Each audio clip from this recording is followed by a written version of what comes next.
Take it easy.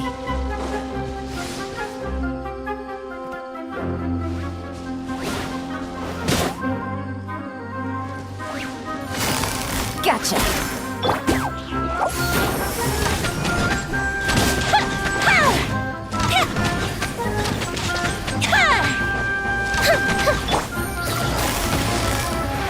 Quietly now.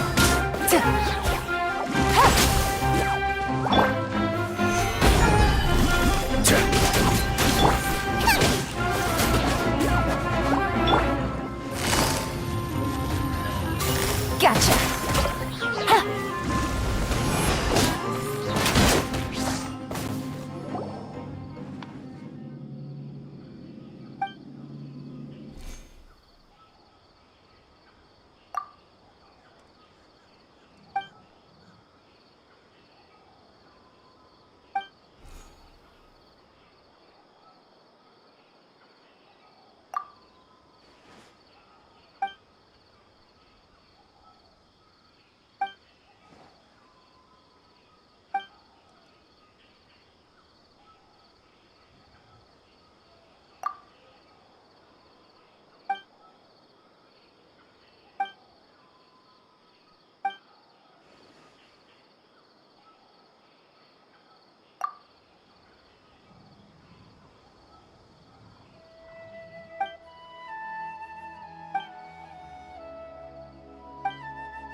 Seems to be up to something nearby. The Abyss Order? This is the first I'm hearing of it. Thank you for your concern, but as far as I'm aware, it's been business as usual here in the village. Well, that's good to hear. Oh, also, you didn't happen to come across any clues about the missing villager while we were gone, did you? Someone's gone missing, you say? Who would that be? Huh?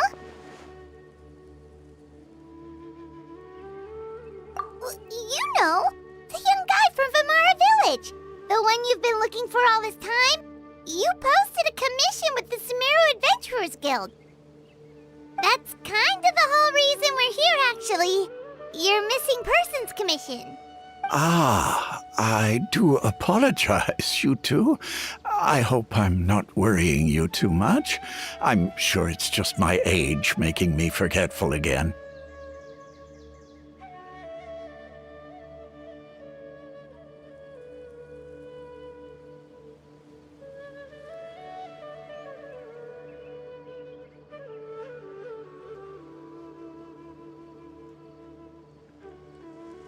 At least right now, I can't seem to recall whatever it is you're referring to.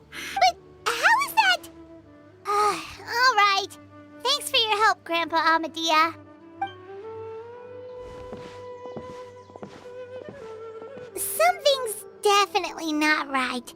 We just talked to Grandpa Amadia about the missing villager. There's no way he could have forgotten all about him just like that. What do you think, Traveler? Could everyone's memories of the missing villager have been erased again? You're right. We should narrow down the possibilities first. Let's go someone else then.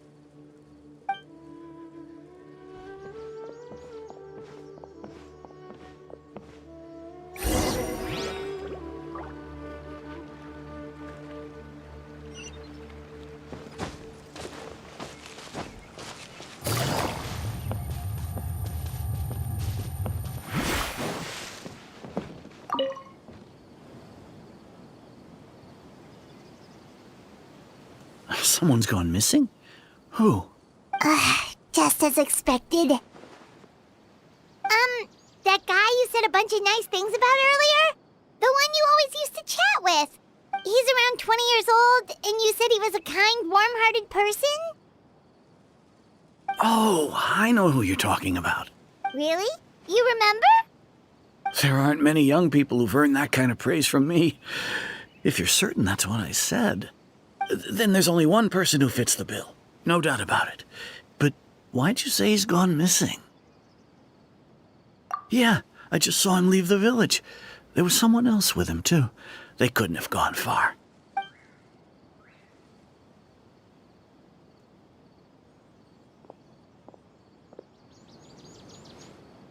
Strange. Bayram seems to remember him. And apparently he just saw him? Do you think maybe it's not that there's something wrong with people's memories, but that we've somehow returned to a time before he went missing?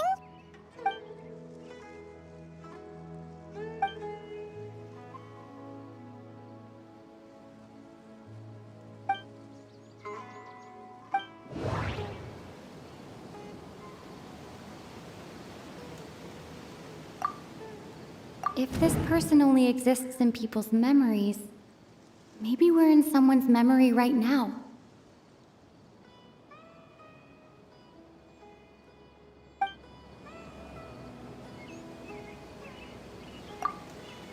If we really did travel back to a time before he disappeared, that could explain why the villagers said he hadn't gone missing. Time travel is extremely difficult to perform. The current situation probably has something to do with the disturbances in the ley lines. Right! Paimon totally forgot about the ley line disturbances. We're in someone else's memory.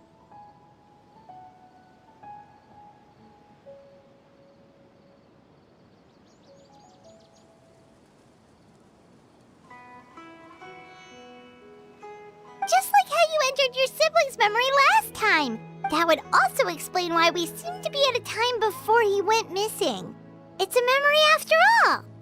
Right. If he's someone who only exists in people's memories, then we're finally on the same turf. But didn't Bayron just say that he saw him leave the village with someone? Where should we go look for him? Who knows how long this ley line disturbance is gonna last? We might not have that much time, and we don't. Good idea! That'll help us narrow things down. We pretty much figured out that the missing villager has the ability to... Right! That! Could we try to figure out more about him using what we know of his ability? Like, does it maybe leave a trace that would somehow give him away?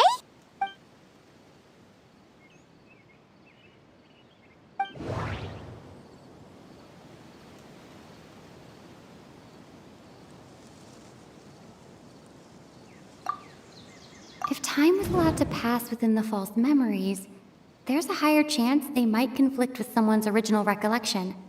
That would make it much harder to avoid suspicion.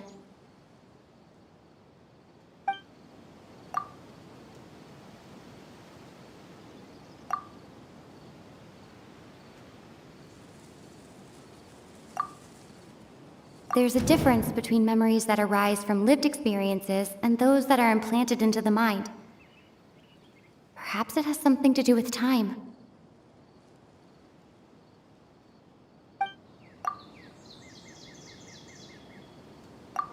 No wonder!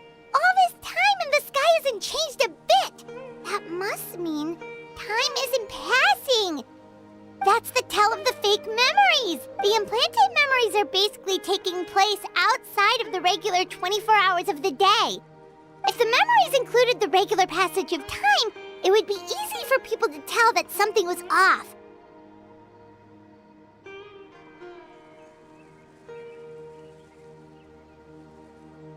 like there could be overlap or something.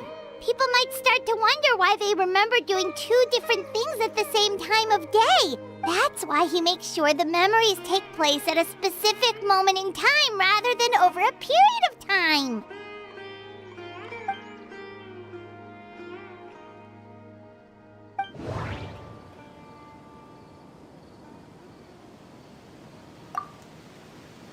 The color of the sky coincides with the moment in time she described.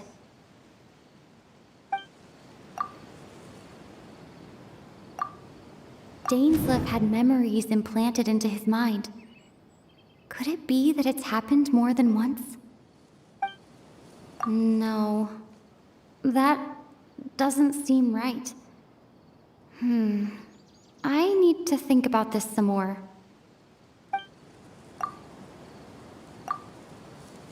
Oh, right! That's exactly what Atosa described! Come to think of it, every time we talked, it always seemed to be around dusk. Just like right now. Time always passed by really slowly. Even when it felt like we'd been talking for hours, the sun would still be at the same position in the sky.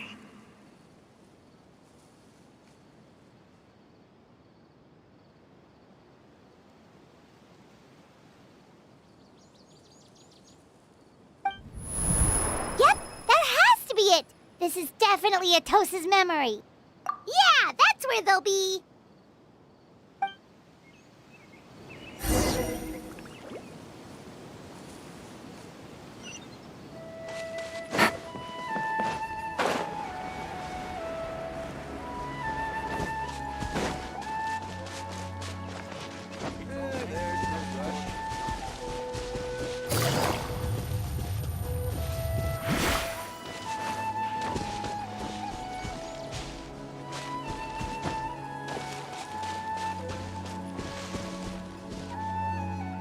So, you see, Granny Jahiet was a mercenary when she was younger. She just talks like that out of habit. She's not trying to scare the children on purpose. Oh, there I go again. Always talking about my own things. Do you maybe have anything you want to share? It's okay if you don't. You could also just talk about what you think of me?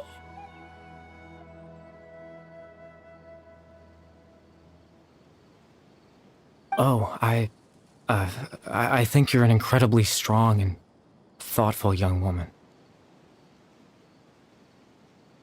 You'll meet many amazing people and live a very happy life.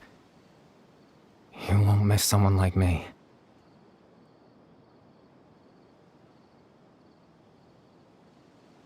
Huh? Are those your friends over there?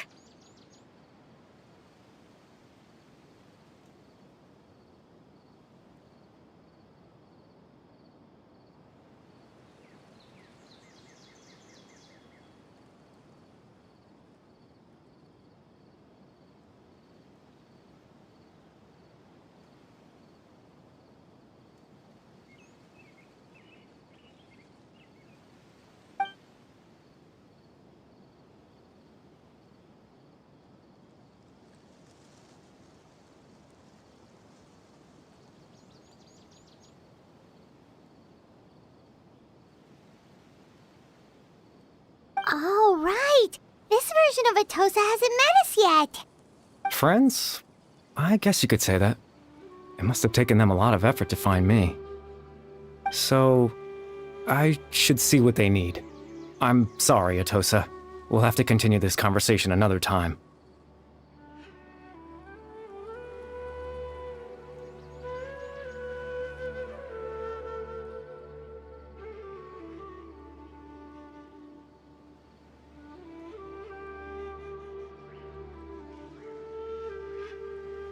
Another time, huh? Yeah, okay. I'll head back to the village then. Talk to you some other time.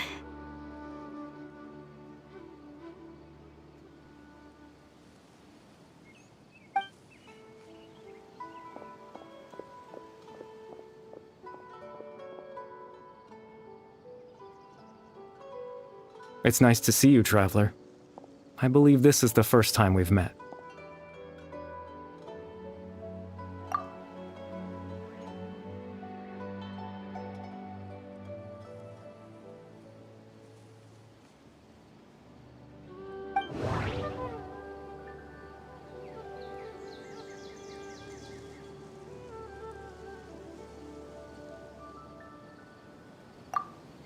The founder of the Abyss Order. The man who broke the curse of immortality. Dane's brother. One of the 5 sinners of Conria. The one who stole the power of the Abyss. Born into abject sorrow, he shall now become the Loom of Fate.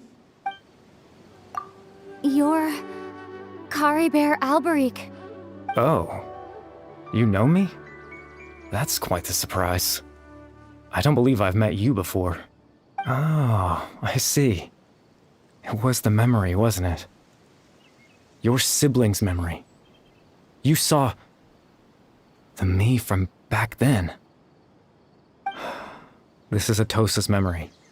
I came here to say goodbye to her.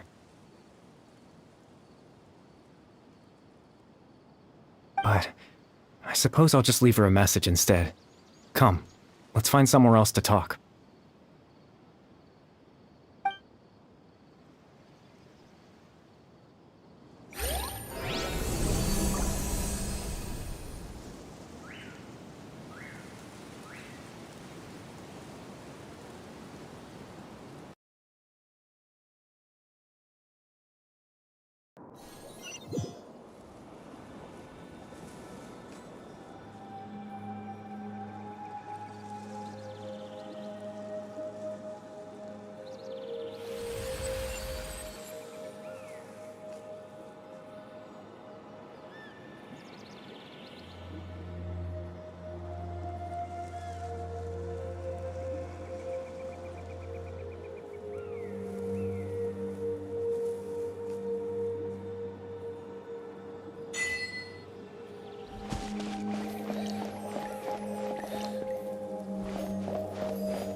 I suppose you could call it the realm of my consciousness.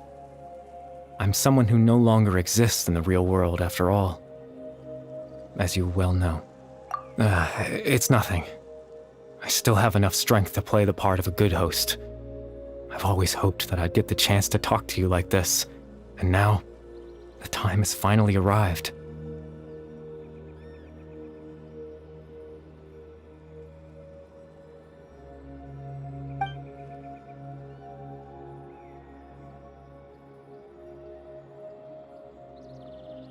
Extreme sorrow and pain, hope and regret coursing through your veins, and a degree of abyssal power that defies comprehension.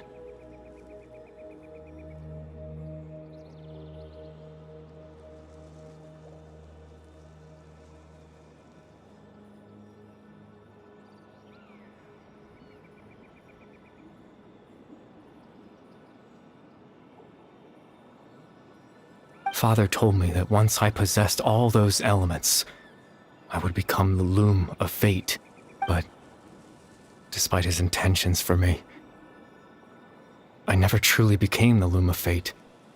I was merely used as a means for its construction.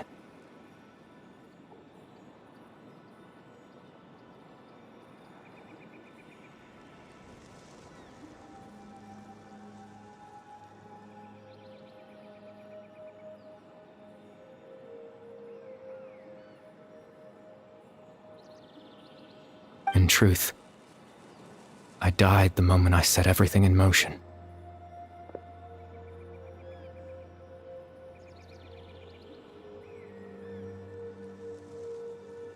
The person you see before you now is nothing but a remnant of of consciousness left over within the Loom of Fate.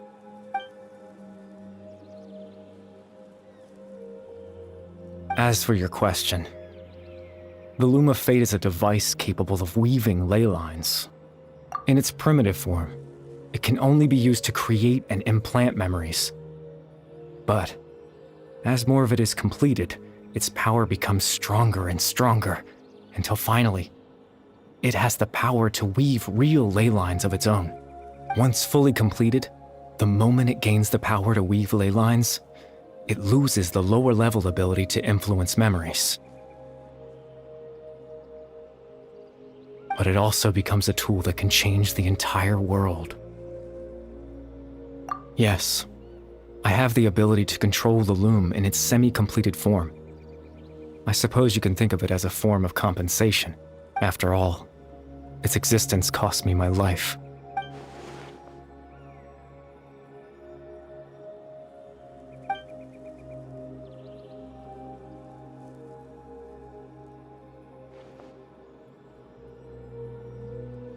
Ah, that. I was wrong to implant those memories. I'm sorry I caused so much trouble. Not only for everyone in the village, but for you as well.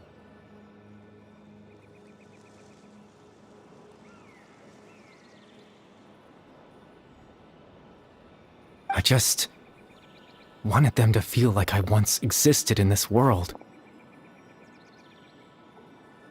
As if I had a chance at life.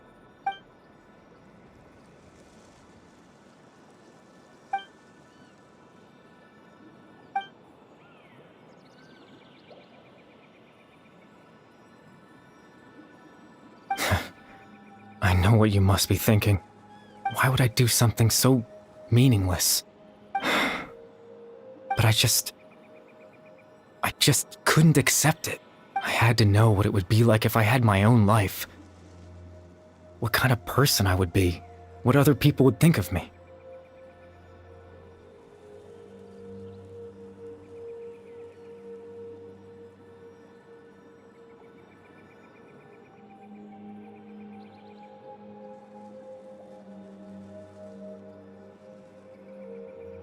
Chief Ahmadiyya, Baram, Granny Jahiyat, Atosa.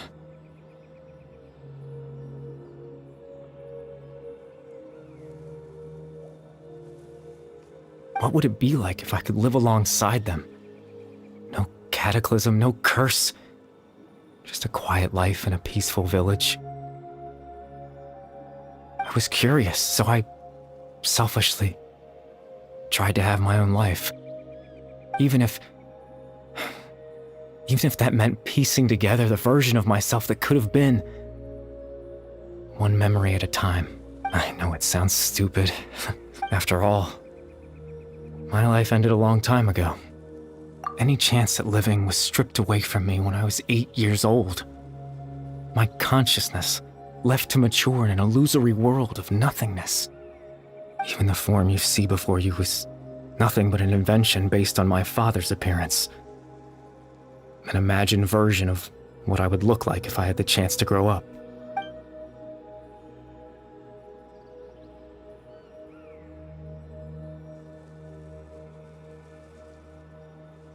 I know. But there's nothing I can do to make them find me. If I could exist in the real world, I would return without a second thought and surprise them with the suddenness of it all. But, well, that's not possible for me.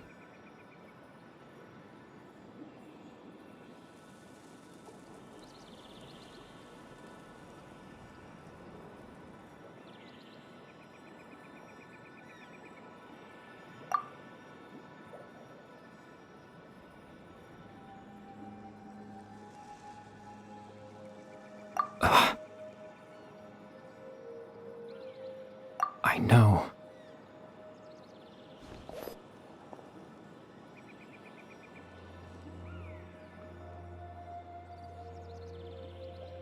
Captain Dainslef. Twilight Sword, you mean? No need to meet up with him. things should already be settled on his end. Exactly. As someone who could only exist in people's memories, the fact that I'm able to talk to you in my consciousness like this can only mean one thing. The Loom of Fate has already been completed.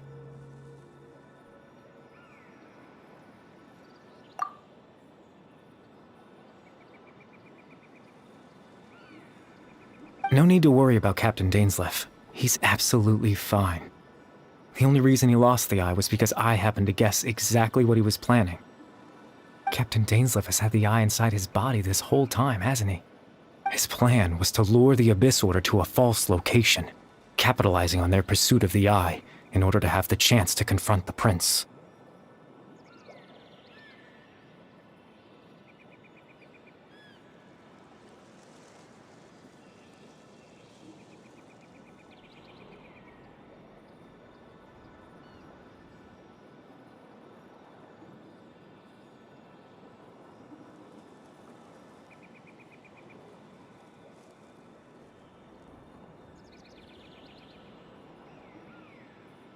He would then hand the eye to you and tell you to take it away from that location. That way, Captain Dainslef could accomplish his own goal and ensure the safety of the eye all at once. That's right, because in his mind, he had given it to you already.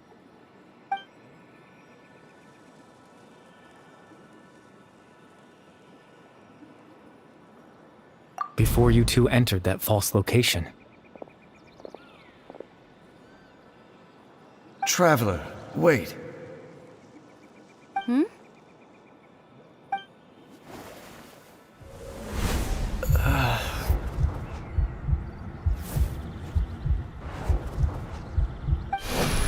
We've no time to lose.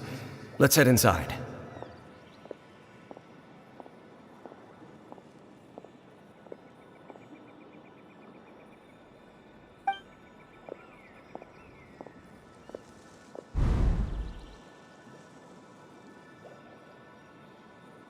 that was when I implanted the memory of him handing you the eye.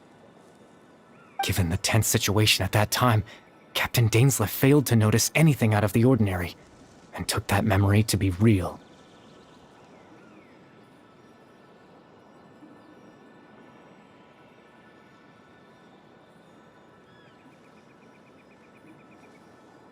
I'm sorry, Traveler, but I needed the Loom of Fate to be completed.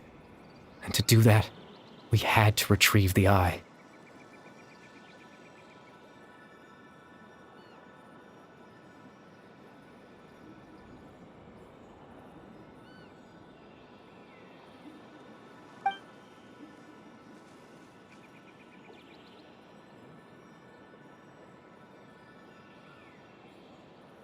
I promise I'm not trying to conceal anything from you, but I truly have no idea what the Prince is planning. Tevat's ley line system is deeply entrenched in the planet. Creating new ley lines can neither replace nor extend the ones that already exist.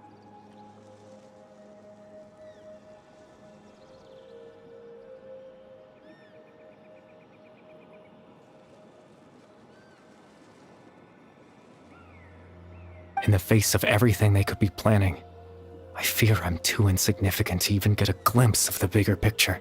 In any case, I had my own use for the Loom of Fate, and my goal, at least, has been achieved. You remember my father, don't you?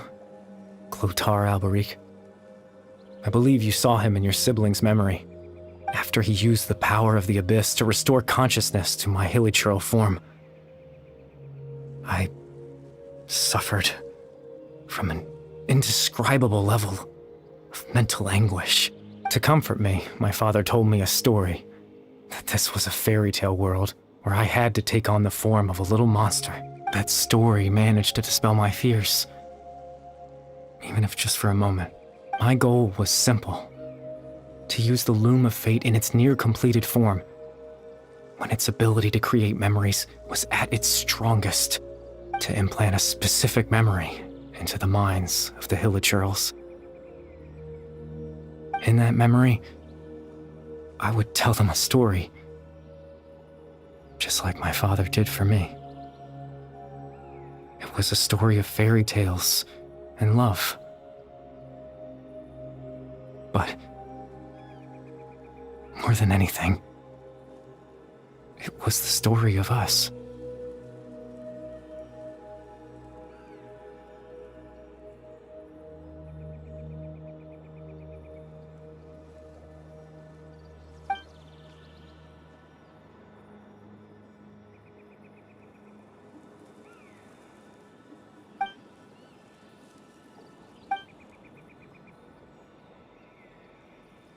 I can't change the world. Not when I lost the very right to exist within it. Implanting those memories, that was the most worthwhile thing I could offer. All that's left of my existence is a wisp of residual consciousness tied to the loom of fate. In truth, that trace of my consciousness should have dissipated long ago. My goal was the one thing that allowed me to hold on all this time.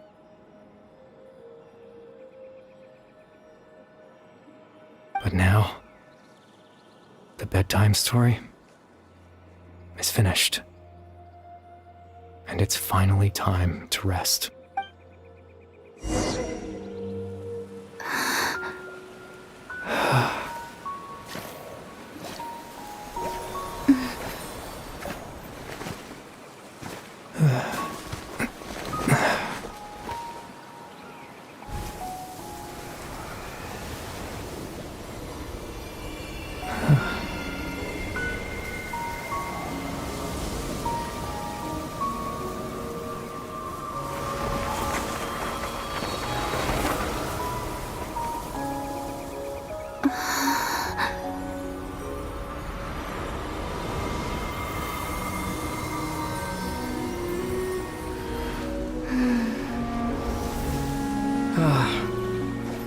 Looks like I was too late to see Kari Bear one last time.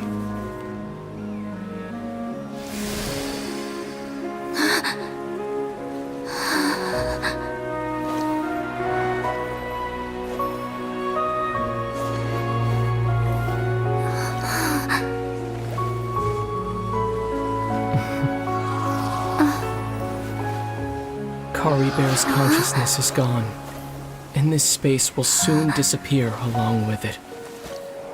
Neither of us belongs here. That's why we're not tangible. Were that not the case, I'd love to hug you too. Well, how about a conversation?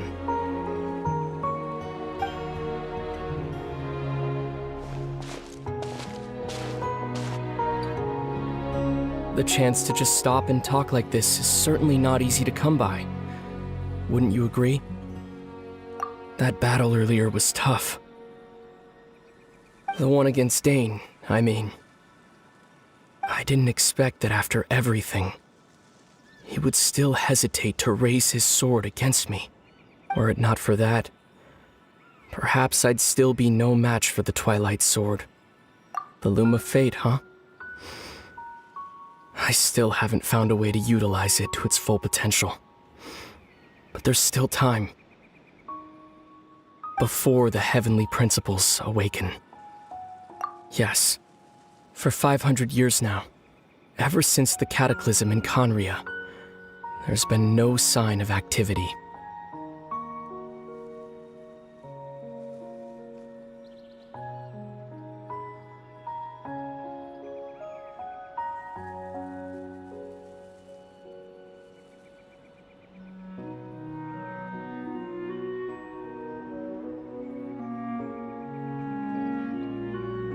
Not long ago, you witnessed the Hydro Archon destroy her divine throne, yes?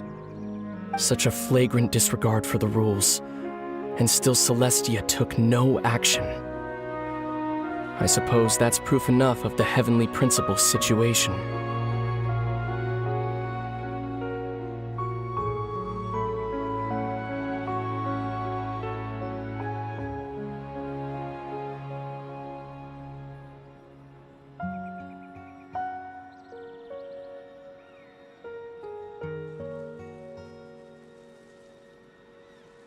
However, the heavenly principles will awaken.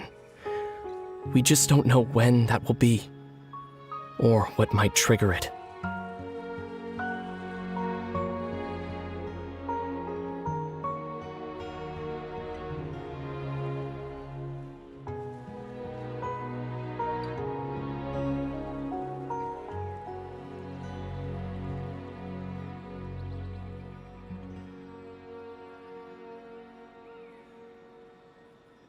You could say that.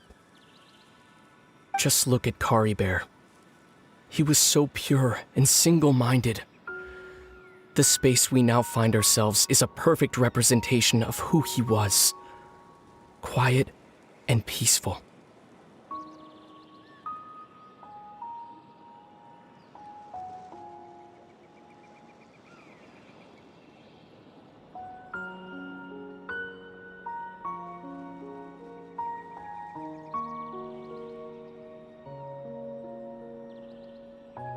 Even as a hilly churl, seeing the terrible sight within the mirror wasn't enough to taint his spirit.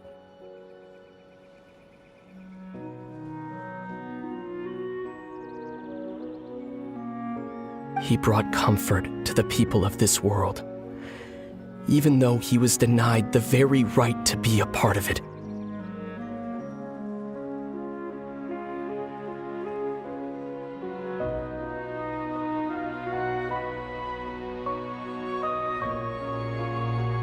So ask yourself this.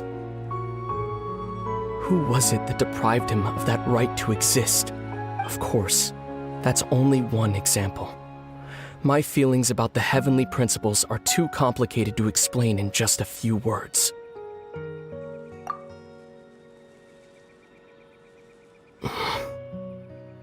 Lumine?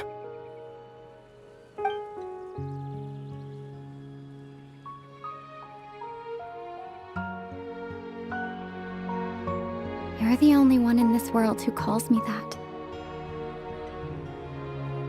There's so much I wanted to ask you. But for some reason, I'm not interested in asking those questions right now. There's just one thing I have to ask. One thing I could never understand. Why? Why can't we continue our journey together?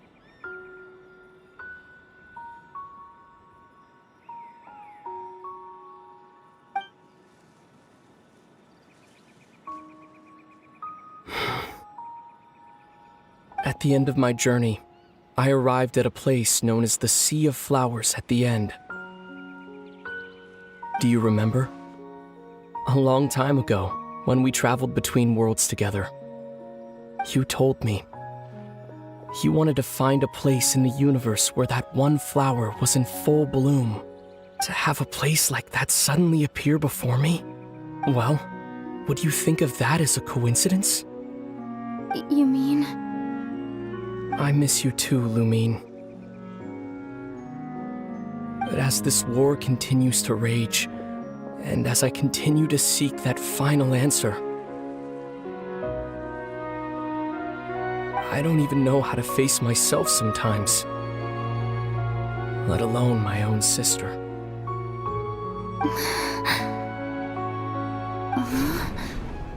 What's going on? This space has lost its tether. I doubt it'll be able to exist much longer.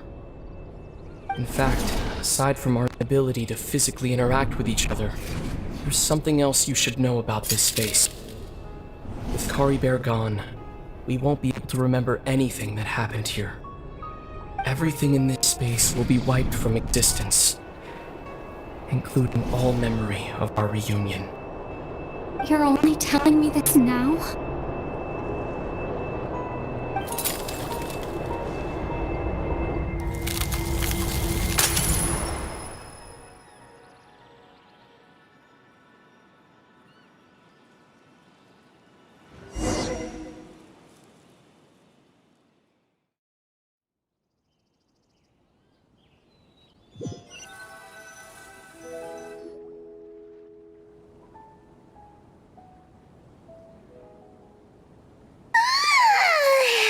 Still so sleepy. feels all fuzzy. Oh, Paimon woke up a little earlier than you, so Paimon will fill you in. The villagers said that they saw us sleeping near the village yesterday. They couldn't wake us up no matter how hard they tried, so they decided to just bring us back here. Oh, and Dane came by just now. It looked like he was injured. He didn't say anything, though. Just made sure that you were all right and left. Kinda seemed like he had a lot on his mind, but that's Dane for ya.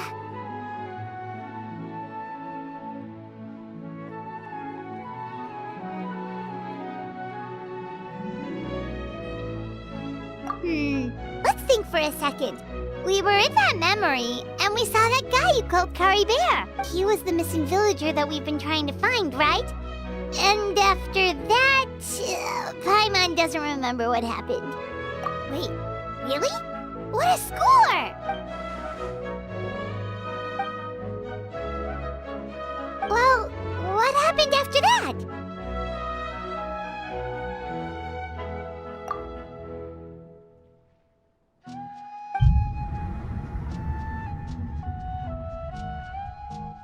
Ah, there you are. Sleep well? Bayram, you sure seem happy. Did something good happen? Something good? Huh. Wasn't anything good or bad, I'd say. It's just that, well, the village organized another search party yesterday.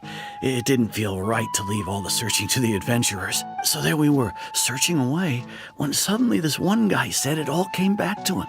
According to him, one day around dusk, he was passing by this one tree outside the village, and he saw our missing villager. There he was, sleeping under that tree all by himself. His parents came up, and after that, well, we all started to feel like that really is what happened. Kind of strange that we forgot all about it for so...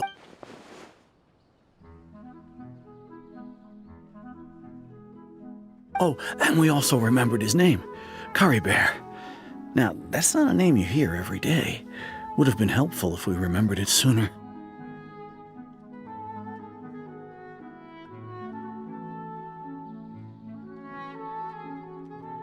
Well, I hope he's happy wherever he is.